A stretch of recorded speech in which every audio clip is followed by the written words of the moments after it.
right, well, we are going to jump right in. This is the brand experience track, and we are excited to introduce Stefan Jacob. He is the COO and founder of Cotopaxi. Let's give him a hand, get him up on the stage.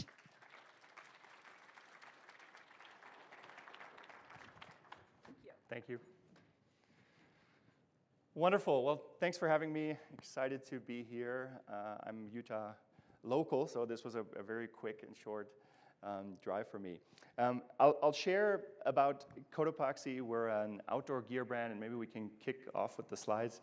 We're an outdoor gear brand based here in Salt Lake, have been around for about 9 years, and have seen some great early success that we're very, very grateful for. We have about 10 physical retail stores. We sell online. That's how we started, digitally native. We are in REI and about 700 specialty retail accounts. And that's all wonderful and dandy, right? The sort of commercial success of the brand over the last 9 years. More importantly, though, what I'm most proud of, just a couple of, oh, thank you, thanks very much. A couple of months ago, I was looking at, with my co-founder, at the slide deck that we used to raise our initial venture round back in 2014. And one of the things that we outlined there was that we wanted to be a brand that has real impact, that makes a measurable positive impact on the world.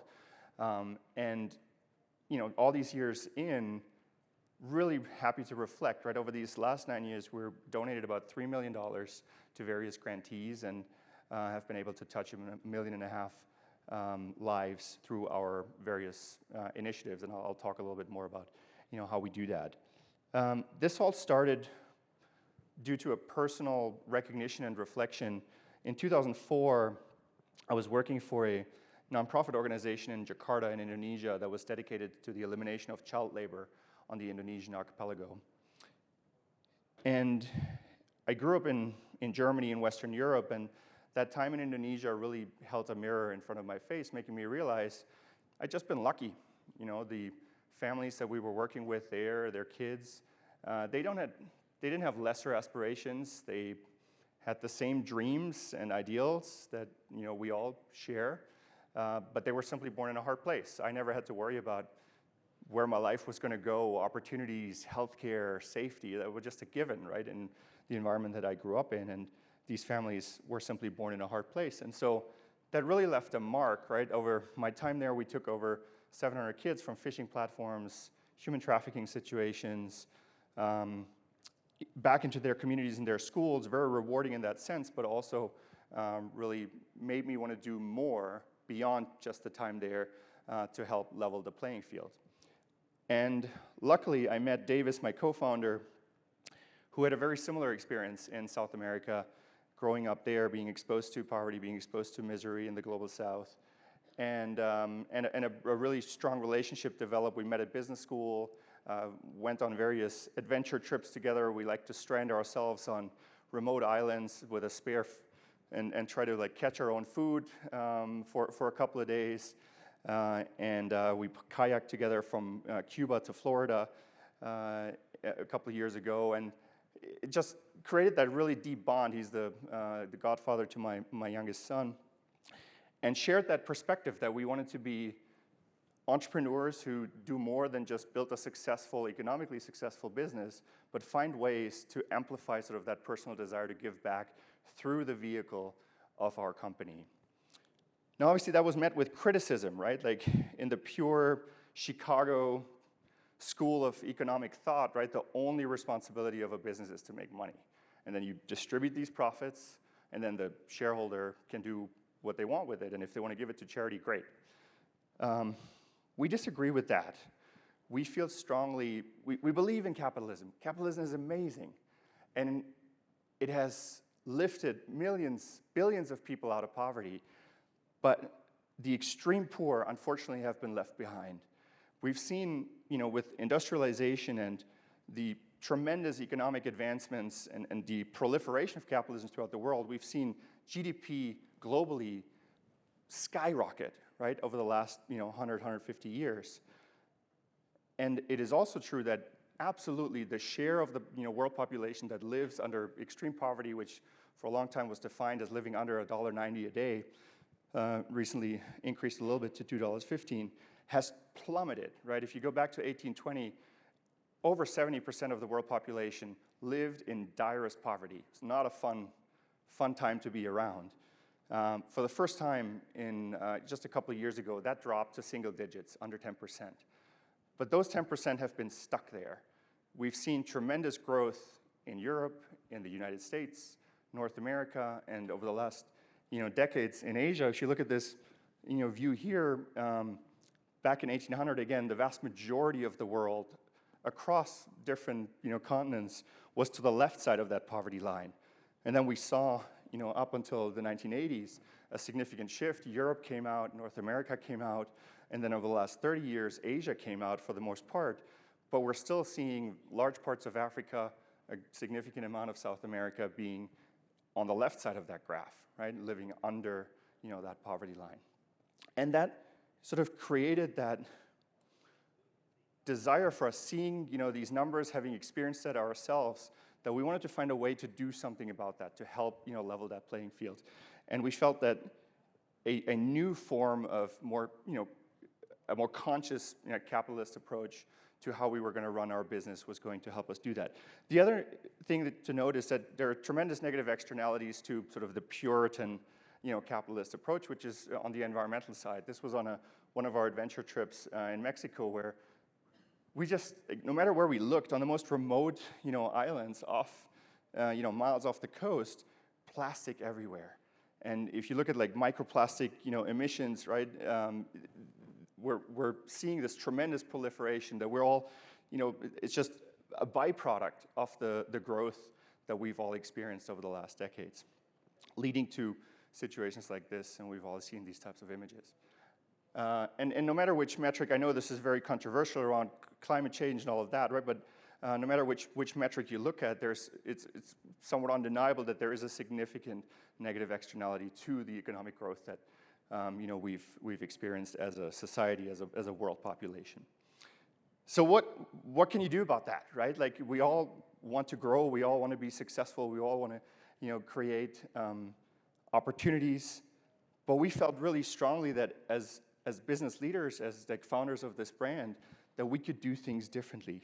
And it led to us trying to surround ourselves with folks who felt the same way. This is the founding team, Davis, myself, our lead product designers, to come together and build a brand around the notion of doing good. And it started very scrappily in a living room, as these things often do, working hard with this idea and deep desire, yes, to build a successful outdoor brand, but do so under the umbrella and under the guiding principle of embedding impact and purpose into the DNA, into the fabric of the organization.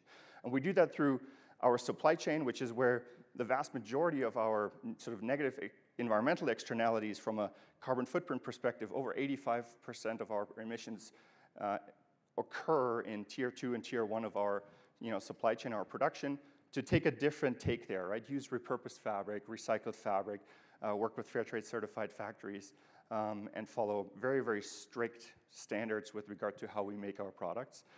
We obviously sell these products online, in store, et cetera, donate, have funds flowing back into improving our supply chain over time, and donating to the Cotopaxi Foundation, which then gives out grants through grantees, mainly in the areas of environmental support, livelihoods, health, and education.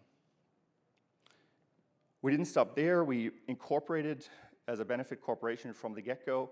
Our attorneys at the time told us, don't do this. You're never going to raise money. You're never going to find the support and the backing that you need. But we feel it really strongly, and what that means is that we as shareholders of or as managers of the business, as founders of the business, are protected in our articles of incorporation. It's prescribed that we exist to have a positive, measurable impact on the world, not just to maximize shareholder value. So it protects us in a way from anybody coming after us for not exclusively maximizing shareholder value. We're also, for many years now, a certified B Corporation that's independent from the legal structure. It just means that you open the hood and let an independent third-party B Labs take a very hard look at all your operations, from your people, over your sourcing, over how you sell and market your products, and follow a very strict and rigorous catalog of criteria there. We're part of 1% of the planet. We have been climate neutral for the last 3 years, and on the sourcing side, again, subscribe to very strict standards by the Sustainable Apparel Coalition, the UN Guiding Principles, to again minimize the negative impact that we as an organization generate. The great news is that we're not alone on this. You know, when we started incorporating this business, there were only 1,000 B Corps across the US. More recently, we've seen over 5,000 B Corps that have been established. Almost every state across the US has B Corp legislation now in place, and B Labs has received a deluge of applications to become part of this movement, and it's been wonderful to see.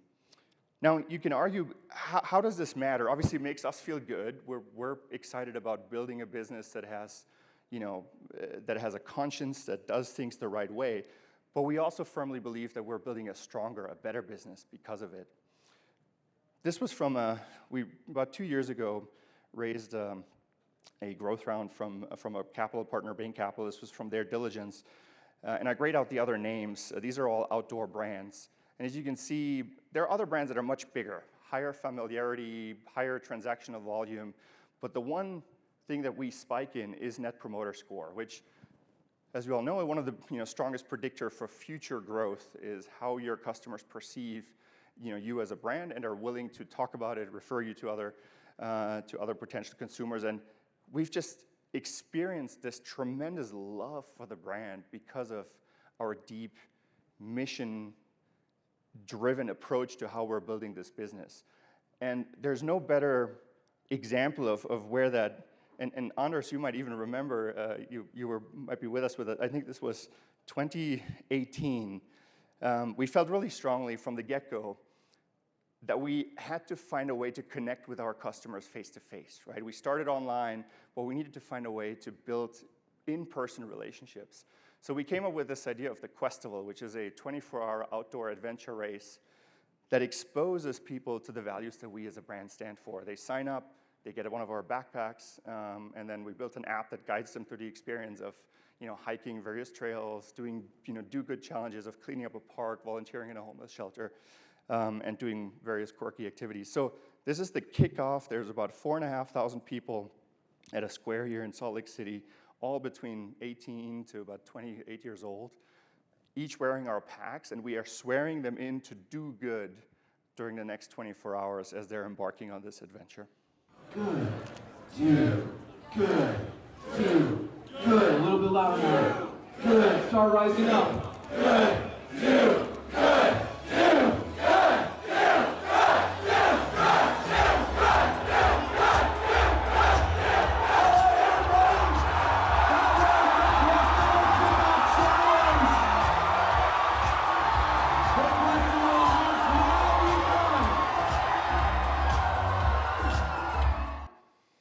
Yeah, it was such a beautiful moment. We had a similar event in Las Vegas. We did one for Zappos, whose headquarters is in Zappos, and Tony Sie, who unfortunately is not with us anymore. We were standing together with him, and we're looking at similar scene, right? The crazy crowd of like Zappos employees going absolutely nuts around the idea of doing good. And he just looked at us and said, you guys, you don't understand. Like this type of engagement, like other brands would kill for that. And we kind of stumbled into it and just saw this tremendous sort of tribal love by providing a platform for our customers and our stakeholders to engage with us around the notion of running this business in the most sustainable manner. So it's been a really, really fun way to build the brand in the early days. Obviously, the second stakeholder is our team, right? Our talent. And we've seen tremendous amount of benefit with regard to both talent attraction and talent retention because of the mission that underlies everything that we do. This was a group of employees just a couple of weeks ago that visited with one of our impact partner, United to Beat Malaria, went to Washington, lobbied with members of Congress there, and just sort of embedding themselves into those impact efforts around malaria net distribution, and they've been one of our long year grantees. Another example is, this is like way back, when we did skills-based volunteering, which we do until today. This was with a group of youth from the International Rescue Committee here in Salt Lake, refugee youth, to teach coding skills to them, and part of our engineering team that participated with that. I pulled this yesterday from our talent management tool in terms of listings from the last couple of months, and the total number of candidates that we get. And you see on here everything from a junior graphic designer to a VP of technology, VP of operations, to a chief brand officer. It's almost like normal, right? When we post a job, we get hundreds, and up to, in some cases, thousands of applications. And I think it's simply a reflection of talent looking for meaning in their work. It's not just a job, it's not just a career, it's a calling, right? To join organizations, they deeply care. Join organizations, especially the younger generation, deeply care about who they work for and what these organizations stand for. And so we've seen a tremendous benefit from that. Lastly, our partners and stakeholders, we're so proud and so grateful for the amazing factory partners that we've been able to work with over the years to make our products. This is an example. It's a factory in Tianjin, China, northern China, where we make most of our insulated outerwear.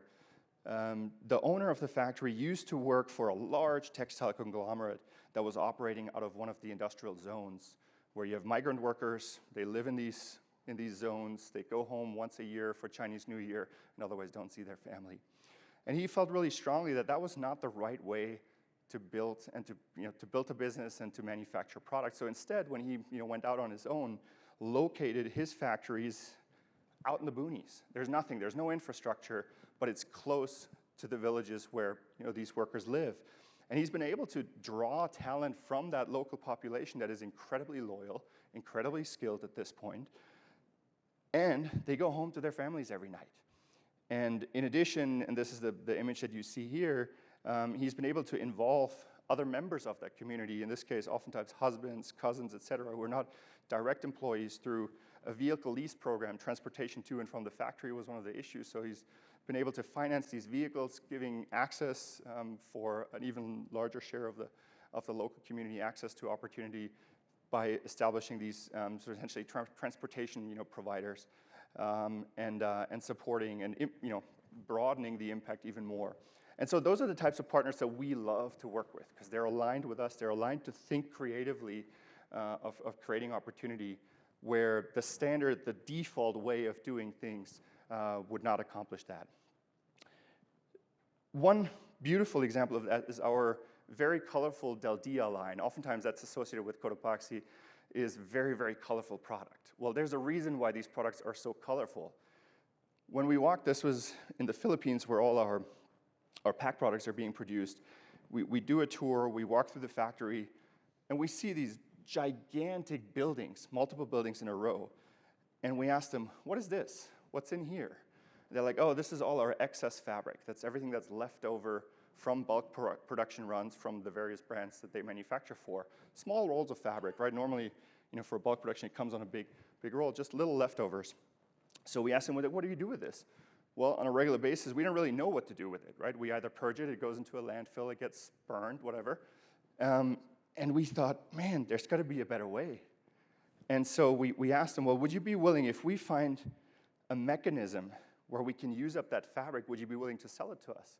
They're like, yeah, sure, absolutely we would. So we set out, our designer at the time basically revamped the product design and development process. We do create patterns, tech packs and patterns that we provide to the sewers, but then they decide what fabric goes where. It's not specified, and if you only have enough fabric for 3 front panels, that's okay. Use up that fabric for the 3 front panels, then put a red one on the top, a green one, just depending on whatever you have available. And it was amazing to see the dynamic and how that changed on the sewing floor, right? Suddenly they were not just the execution of sewing 2 pieces together that somebody else decided, they were part of the design process, right? They became more involved and up-leveled, their involvement in the value creation process. At the same time, we're cleaning up that supply chain. At the same time, it's an amazing high-margin product, because in the eyes of the factory, it's trash, right? So we pay cents on the dollar on that fabric. And the consumer gets a truly unique, one-of-a-kind pack, because there are so many combinations. That was the only instruction we gave them. No two packs can be alike, right? You need to combine them, differently. So it's just a beautiful example of, with a little bit of creativity, with a little bit of pushing against the status quo of how products are made, we're able to create this beautiful win-win-win situation. And it's led to us, over 70% of our last year's product that we created was created from remnant material with the program that I just described, 8% responsibly sourced. So we do use virgin materials, but if we do so under very strict guidance down, for example, under the responsible down standard, et cetera, and then about 15% where we use recycled material, which means about 97% of our total products in 2022 fell under one of these, what we call the 3 Rs. And then obviously, all of this ultimately generates the profit and the income for us to be able to give back to our community partners under a very stringent catalog of criteria of who we work with, how long we work with these grants, and how we make them, that allowed us to have the impact over the years that I mentioned before. One last stakeholder I want to mention, that's our board, our investors. You see Kirsten Green on the upper left, Ellie Wheeler from Greycroft, Kirsten Green from Forerunner Ventures, Ellie Wheeler from Greycroft, Lauren Iverson from Ridgeline, Brooke Harley from Campfire, Dan Wennell from Fifth Wall, and Cecilia Chow from Bain Capital. What do you guys notice? Yeah, mostly women. I don't know what that means. Well, we did not explicitly go out and look for female investors or look for impact investors. Maybe it was sort of like a self-selection process, but I think women, what we've found in the investor community are better at this, are recognizing the value of impact-driven organizations and the strategic moat that it creates with regard to economic success. And so we're really proud of having the support of these sort of forethinkers and being able to build the business on that basis and sort of create proof that doing well and doing good are not mutually exclusive. You can find ways to build a strong economic foundation to build a brand upon, and at the same time do so by minimizing the negative impact that we have. So it's been a wonderful journey. We're incredibly grateful for the community that has come together to help us build this brand.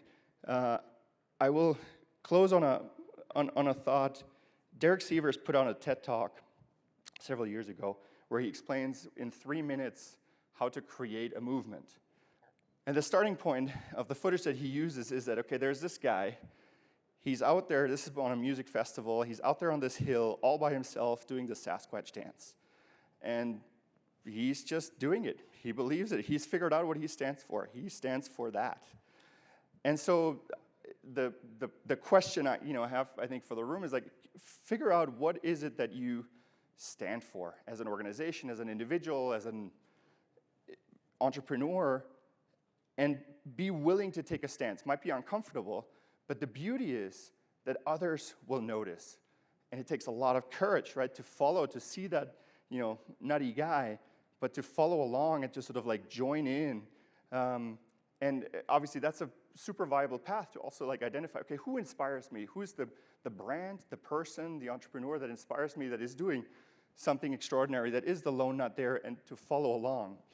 Because then what happens beautifully, more and more people join in. And suddenly, instead of just being that lone nut or the two, lone individuals, other people join in. And that is when it becomes really, really amazing. And you have this sort of like tribal moment. And that's what we've experienced with Cotopaxi, that it's become a movement around doing good, around running successful businesses, building successful brands, more and more entrepreneurs that are coming on board. And that's been really beautiful to see. And we play a very, very small part in that, but hopefully others will continue to join us on that mission to do good and do well at the same time. With that, I'll open it up to questions. Thanks for having me here. Thank you.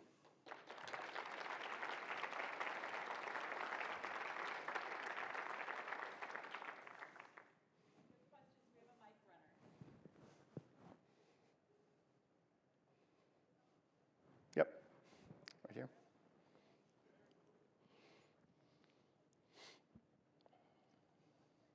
Thank you for that. Huge fan of the brand, personally. I own a number of your products with that. Love what you guys did in the outdoor industry. Obviously, growing to where you have in 9 years is pretty substantial and impressive.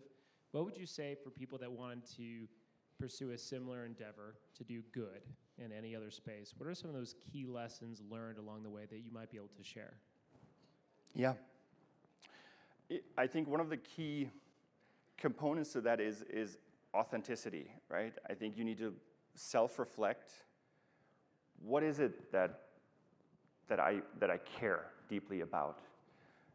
And then build an impact program around that. And that can be very small, right? It can start very locally. It can start very, very small. But I think it needs to be real. There's a lot of talk around greenwashing, around, ESG is obviously a super hot political topic these days. And I think consumers see through that. If the attempt to do good, right, is simply a sort of an afterthought almost, that is like a CSR initiative that's run by marketing because that's the thing to do, it lacks the authenticity, right, to really make an impact. So I think that's the first step, to really identify who am I, what do I care about, what is in my environment, where do I see opportunities to do things differently, where do I see issues, and then start to build structure around that, and start there and see how that resonates, see how that feels for you, and build slowly on that. The other thing I think that we've noticed or discovered for us, that it's easy to want to do good, but actually kind of hard to actually do it. And when we started, we didn't know anything about corporate philanthropy. We were two entrepreneurs who wanted to give money away, right? Find ways to generate money to then give parts of it away. And for good reason. There's all kinds of rules and regulations around that. And so we just brought in help. We just brought in one of our most senior hires in the early days was a chief impact officer who had been with Salesforce Foundation, Silicon Valley Community Foundation, to help us, to advise us on how to structure this the right way, stay away from the pitfalls of regulatory non-compliance, and really structure our impact program according to the principles of corporate best practice, right, in terms of corporate philanthropy. So yeah, I think those are two learnings along the way. Yeah. So I attended another conference here where Davis Smith spoke about 4 years ago, and he shared about something that your company was doing at the time. I imagine you're still doing it, but I want to say it was something like the trip of a lifetime, or something that's like your employees go do this thing that's like they can go do good. They can go make an impact on their own. They plan this thing that's the one thing that they wanted to go do, and it's kind of, am I calling it the right thing? What do you guys call that? Yeah, so in the earliest days of the business, we wanted to have this notion where with every purchase, it created a unit of impact, what we wanted to call it. So meaning like, okay, you buy a backpack from Cotopaxi that creates, a dollar amount of X in terms of what we give away, and this is how this is expressed in like life impact, if you will. So I don't know if that's what you're referring to. What I'm referring to is like a chance for your employees to go individually go make a difference somewhere. Yes. Okay. So I was just going to ask, Yeah. do you have any like stories to share about employees and the individual difference they've been able to go and make? Because it just seems like an awesome, unique program. Yeah, for sure. So there's a couple of components to that, right? There's volunteering, which is sort of an ongoing effort and program that we support, right? We give people time off to volunteer and track, obviously the hours and the impact that they have that way. We also do what we call an 18 months bucket list trip, where after 18 months with the company, we encourage people to go out, discover, and we very explicitly encourage them, don't go to Disneyland, right? Like do something that you otherwise wouldn't do, that connects you with the local population, and you have these experiences, volunteer while you're doing it, and then help document that. And then after 5 years, we do a $10,000 stipend for that. So yeah, we've had people go on phenomenal trips, volunteer, do various activities built homes and houses, connect. Anders, did you go on yours? What did you do for yours? I went to Europe. Okay, yeah. And so yeah, that's been just trying to find ways to make impact tangible, right? And the trip that we, employees went on to DC, this was open to everybody on the Cotopaxi Foundation. 2 of the seats are actually employee seats. So we try to embed and create a platform for our employees and other stakeholders to get involved with, the impact programs that we set up and engage. Yeah, great question. You please. How has a failure or an apparent failure set you up for later success? And do you have a favorite failure? Yeah. I think, and this is normal, right? Any business, we've experienced some great and fast growth on the front end. At the same time, in the early days, you're resource constrained, right? And so you have to make very conscious choices on where to invest and what to do and what not to do. And I think there's several times where we missed the right sort of window to build infrastructure around our product and design team, for example, right?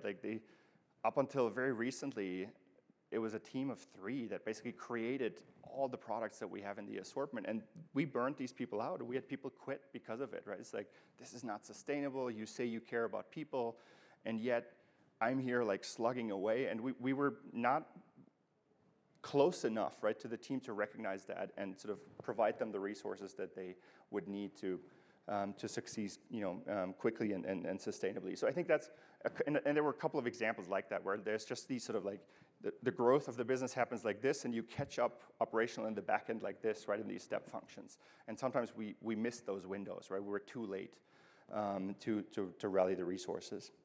I think we also, in the beginning, were a little blind. We had this expectation that just because we're doing good, people will come, right? And I think it's a faulty assumption, right? It's not that you can expect a consumer to purchase your product just because of all that sort of do-good overhead. The product needs to stand on its own, right? And it needs to be just as durable. It needs to be just as good, truly competitive across all other dimensions. And then the fact that there is this underbelly of corporate philanthropy, that's the cherry on top. That's great. That is a differentiating factor, but it can't be the key buying criteria and decision. And so I think in our messaging and how forcefully we bring impact to the forefront of how our PDPs and how we structure and incorporate impact, we've dialed that down, right? We let the product shine by itself for all the qualities that it has, and it is truly competitive. And then the sort of impact is more sort of the underlying sort of foundation for that. So I think that was just a realization and a learning. See somebody there? Making me run.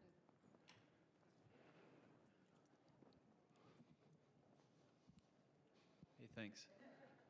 There's so many societal ills that need to be addressed and improved, and when you have a team of mission-driven employees, the spectrum of issues that they want to address is quite broad.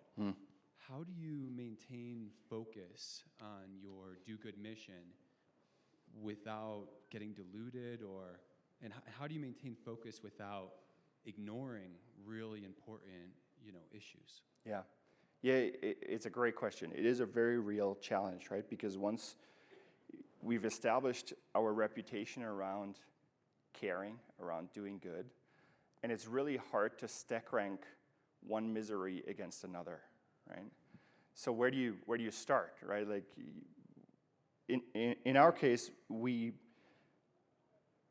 took a decision to focus on that 10% of the world population that lives under extreme poverty today, right? So poverty alleviation, being an advocate for those folks, wherever they may be, that's sort of our lens, that's our filter. And we try to identify, again, with expert support, what are the interventions that have the highest likelihood of changing the trajectory of those communities. And they happen to be around education, primary literacy rate improvement. They happen to be around health, under 5 child mortality improvement, and they happen to be around livelihoods, like income dollars, incremental income dollars created. And that's where we focus. That's where the majority of our grant, over 80% of our grants, go to that. And we stick to that, and there are multi-year agreements with very stringent reporting and compliance criteria and expectations. The other 20% is the more reactionary dollars, right? Where we, based on current events, we just made a grant to Sudan, for example, right? Given the situation there, refugee crisis as it is developing. We work with local grantees. The Boys and Girls Club of Hollywood, for example, we had a unfortunate incidents in our San Francisco store where the store was attacked multiple times by criminal gangs, essentially, right? And theft was a huge issue. We actually had to shut down the store because it was unsafe for our employees. We engaged with the local police and engaged with local a nonprofit organization that was dedicated to getting to the root cause of why things were the way they were, right, in Hayes Valley where our store was located. So that's how we're trying to strike the balance, right? The majority of our impact is structured and set, and then there's a small portion where we try to be more reactionary. You're absolutely right also, like, employees have high expectations, right, for us to respond, and I think we have to be careful. We can't respond to every single thing that happens, right? Every single social, matter that may come up. So we can provide a platform for people to engage and to provide the tools, right? Give them the time and the ability, right, to get engaged themselves without us as an organization necessarily doubling down on that. So it is a fine balance to strike. Hey there. I'm Ronnie Sage, CEO at Shopping Gives. So this is like super relevant to what we do and all the compliance and whatnot. But what we hear in these economic times, there's a lot of individuals in here who are not the CEOs, who are not the leaders, but they are the employees. And we think about that team, community, customer, product. Yep. How do you empower them to have that conversation with leadership? What are the KPIs that they should be looking at? Because it's the doing good is doing well. We talk about that, but they need to have tangible numbers to say, we bring back this because by investing into this, it's going to drive this outcome. Yeah. And they don't have a CSR team or a CSR budget, so it comes from marketing, which means they need to have all the KPI acronyms that are attached to it. Yeah, so for sure. How do they align that? Yeah, great question. I think the good news is that there is hard data at this point, right? Let's talk about like diversity, equity, and inclusion, right? Which is, yes, can be a hot topic. Is it worth investing there? It's a big, part of sort of our internal efforts. There is very robust, like McKinsey-led research papers, right, that basically show that the top, 90% of diverse organizations outperform the bottom 5% by a significant margin in terms of tangible economic outcomes, right? Revenue growth, margin, profitability, et cetera. And I think and that intuitively makes sense to me, right? If you have a broader set of voices around the table, you will end up with better solutions in the end. I think the same holds true around, other ways of giving, whether it's, grant making the way we do it or volunteering, in terms of employee satisfaction, employee retention. Feel free to use, my slide showing like how many people apply for our jobs, right? So I think that there is hard data around mission-driven organizations outperforming non-mission-driven organizations. So, but in the end, you can, like, it's very hard to convince people with data, right? Like, that has been shown and proven. I think in the end, you need to find, going back to the very first question, find that intrinsic motivation of like, why do you even want to do that, right? And I don't think that the best motivation is because it makes us a better business. It does. It does create economic returns. But I don't think that that's the best and most sustaining like factor of embracing, this way to operate. So I think instead maybe it's a matter of, okay, can I rally others, right? Like going back to the lone nut. In the beginning, maybe you're the lone nut in your organization, the only person that feels this way. But can you be persistent enough for others to join, for more people to like support that effort? And it's not just one voice suddenly, it's a larger and larger voice. And at some point, I think, obviously, you do need buy-in from the top, right? But I think this sort of like grassroots way of like creating genuine desire to do good and to operate differently. It might be, another way to approach it. Honors.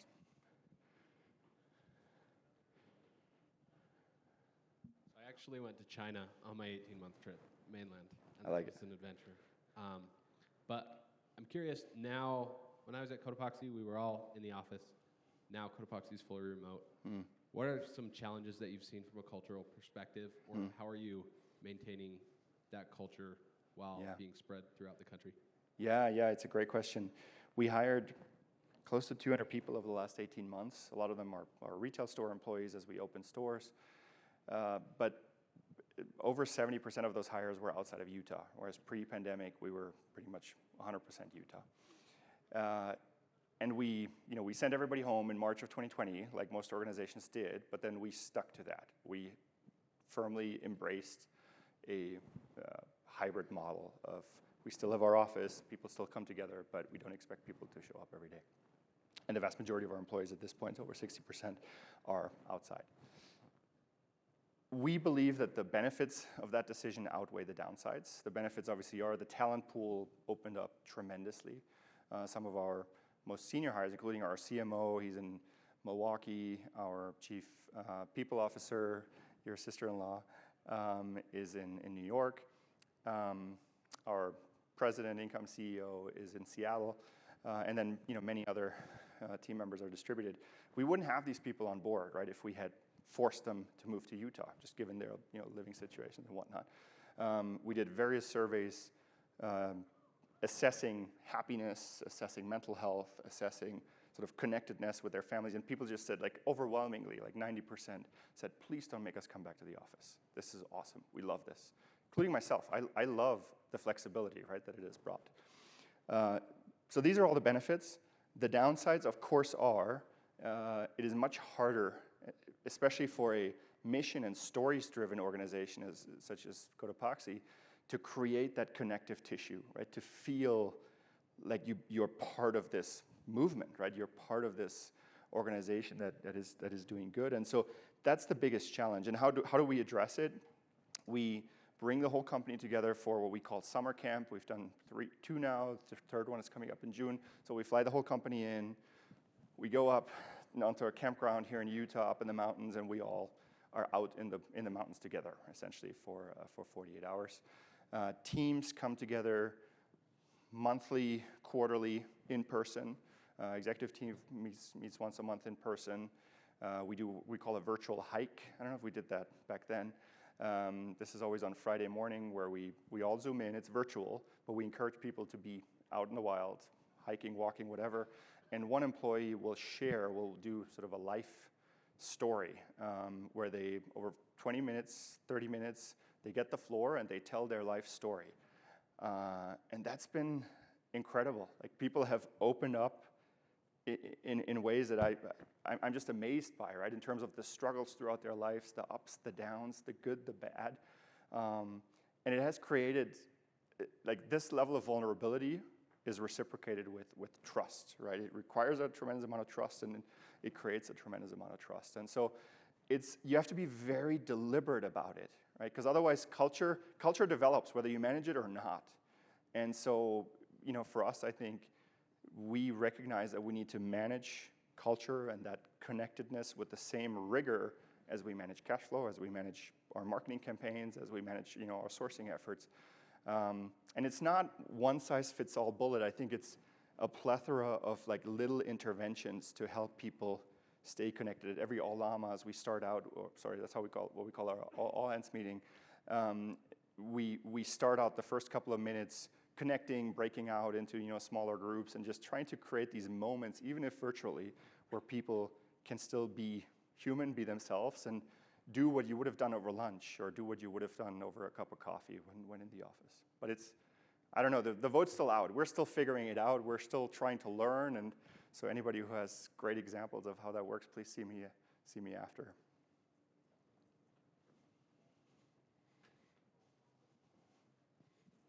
Thank you so much, Stefan. It was wonderful. Very inspiring to hear how you and your team at Cotopaxi have infused heart and purpose into your brand. So thank you so much. Can we give Thank a you. hand? Thank you.